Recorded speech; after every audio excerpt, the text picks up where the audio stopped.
It's 100. How many questions is this? Just too informative. Yeah. PBD, Mango, Faker. You might not know these names, but they're some of the tags used by some of the most well-known electronic sport athletes. Many people don't know about the growing scene of esports coming up in the world today. Gamers are now able to be paid for professional gaming and going to tournaments and winning prize money. This year alone, over $49 million have been won by professional athletes at these tournaments. Many of us play video games, whether it's FIFA with your friends or Candy Crush on your phone. But now games are growing to such a large popularity and skill level that players are now able to be paid thousands of dollars for competing.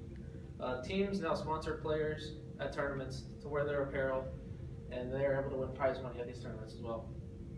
I've been a part of this growing scene over the last 5 years, so I'll be able to give you a brief insight of how it has come to be today. Oh, no. Yeah, all right. So competitive gaming has almost existed as long as video games have been around. Even the earliest arcade games inspired some fierce competition.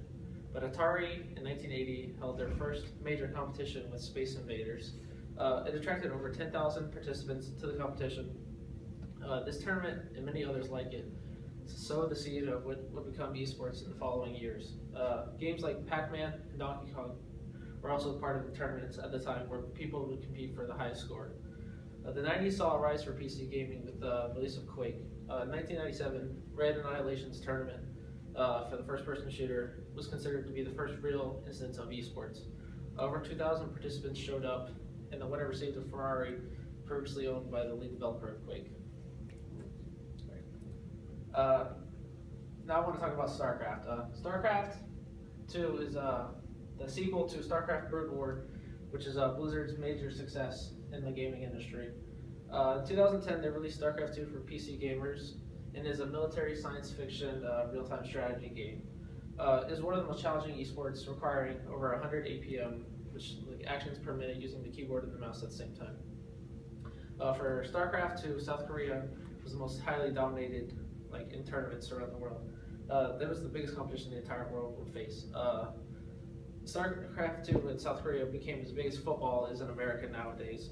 With StarCraft Brood War, the best StarCraft players were also South Korean, and they were predominantly led in the competition. Non-Korean players, known as foreigners, that could stand toe-to-toe, were only few and far in between, and some of them were Naniwa, Stefano, Huck, and Scarlet. According to esportsearnings.com, 19 out of 20 of the top earners for StarCraft are all South Korean. Over the last few years, StarCraft has fallen out of dominance in the major competitive scene as it has a gigantic learning curve.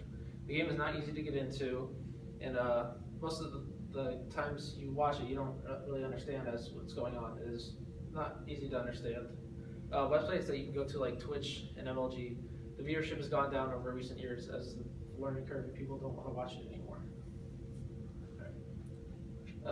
Esports in 2015 are going to unimaginable numbers that would be possible from 5 years ago. One of the most popular growing games is Dota 2, which is a MOBA, which stands for Multiplayer Online Battle Arena. It has 11 million unique players over the last month and had the largest gaming tournament of all time 3 months ago in August. The total prize pool was $18 million, and ESPN and other news outlets picked up the story as well. The American organization Evil Geniuses, with their 5-man squad of PPD, Fear, Sumail, Always 2000, and Universe, took home the first place prize of $6.6 million, according to Liquipedia.net. On the streaming service Twitch, there was over 1 million concurrent viewers for the grand finals, and in the in-game client there were over 2 million people watching as well. Dota started out as a mod for Warcraft 3, which came out in 2002 and had a giant community before the standalone release of the game in 2011. Along with the game's release, the company that created the game, Valve, had the first international for that year the game released. They set a $1 million prize pool for first place, and ever since that tournament, the game has been gaining ground with esports all around the world. For this year's international, the initial prize pool was $1.6 million that had over $17 million raised by the community. But Dota is not the only giant gaming community out there for esports today. Last July, the largest fighting game tournament of all time, EVO 2015, took place. where games like Super Smash Brothers, Street Fighter, and Capcom were played in Las Vegas for prize money. Super Smash Melee is still considered like a giant game in the fighting community, even though it's 14 years old and still brings one of the largest audiences as well. Professional sponsors are now starting to pick up players that play Super Smash Bros. Melee and other fighting games to sponsor them to send to tournaments as well and compete. This weekend in Orlando, actually, there's a huge tournament at UCF where they try called Smash the Record, but they'll try to raise $50,000 for the St. Jude's Hospital.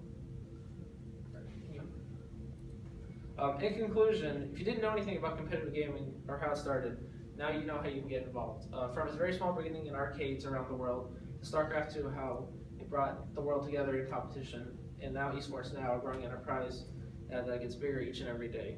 So now that you know more about gaming, I hope that you can find a game that you love to play in the community around the world.